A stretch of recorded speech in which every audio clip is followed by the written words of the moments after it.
আসসালামু আলাইকুম রহমতুল্লাহি ওবারাকাতু। প্রিয় দর্শকবৃন্দ, আজকে আমি আলোচনা করব টাইটানিকের একটি অজানা রহস্যজনক ঘটনা নিয়ে।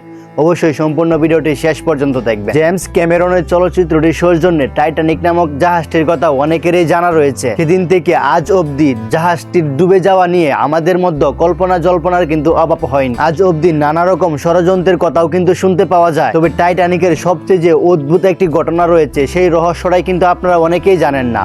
তো আজকের এই ভিডিওতে কিন্তু আমি সেই রহস্যজনক ঘটনাটাই তুলে ধরবো। অবশ্যই সম্পূর্ণ ভিডিওটি শেষ পর্যন্ত দেখার অনুরোধ রইল। 1998 সাল মানে টাইটানিক ডুবে যাওয়ার ঠিক 1400 বছর পূর্বে ফ্যান্টাসি লেখক মর্গান রবার্টসন একটি উপন্যাসিকা লিখেন। সেই উপন্যাসিকায় কিন্তু একটি জাহাজকে কেন্দ্র করে একটি গল্প লেখা হয়েছিল। যে উপন্যাসিকায় এই গল্পটি লেখা হয়েছিল, সেই গল্পের বইটির নাম ছিল খুব চমকপ্রদ। উপন্যাসিকার নাম ছিল futility or the wreck of the Titan. এই টাইটান শব্দটিতেই যে শুধু কাকতাল, শুধু এটা ভাবলে আপনি ভুল করবেন। এই উপন্যাসিকায় বর্ণিত এই জাহাজটি ছিল অনিমজ্জনীয়, একই রকম কারিগরি বৈশিষ্ট্য সম্পূর্ণ। লাইফবোট ছিল একই রকম অপ্রতুল। এমনকি সেই জাহাজটি ডুবেছিল নর্থ আটলান্টিকের একটি হিমশৈলের সাথে সংঘর্ষের কারণে। একই রকম কারিগরি বৈশিষ্ট্য সম্পূর্ণ। শব্দগুচ্ছে কৌতূহল ম্যাটার করার কথা নয়। টাইটানিক যে জাহাজটি ছিল, সেই জাহাজটির দৈর্ঘ্য ছিল 882 ফুট। আর সেখানে যে উপন্যাসিকাটা লিখেছিলেন, সেই বইটিতে ছিল জাহাজটির দৈর্ঘ্য 800 ফুট। শুধু তাই নয়, দুর্ঘটনার রাত্রে টাইটানিকের 2200 যাত্রী এবং শত্রুদের অর্ধেকেরও বেশি মারা যায় আটলান্টিকের ঠান্ডা বরফে। অন্যদিকে কল্পনার টাইটান জাহাজটিতে 2500 জন যাত্রী এবং শত্রুদের মধ্যে অর্ধেকেরও বেশি মানুষ মারা যায়। অদ্ভুতভাবে মর্গানের সেই উপন্যাসিকার প্লট মেনেই যেন 1400 বছর পর অনিমজ্জনীয় ভাবে তৈরি করা হয় সেই টাইটানিক। শেষ পর্যন্ত কিন্তু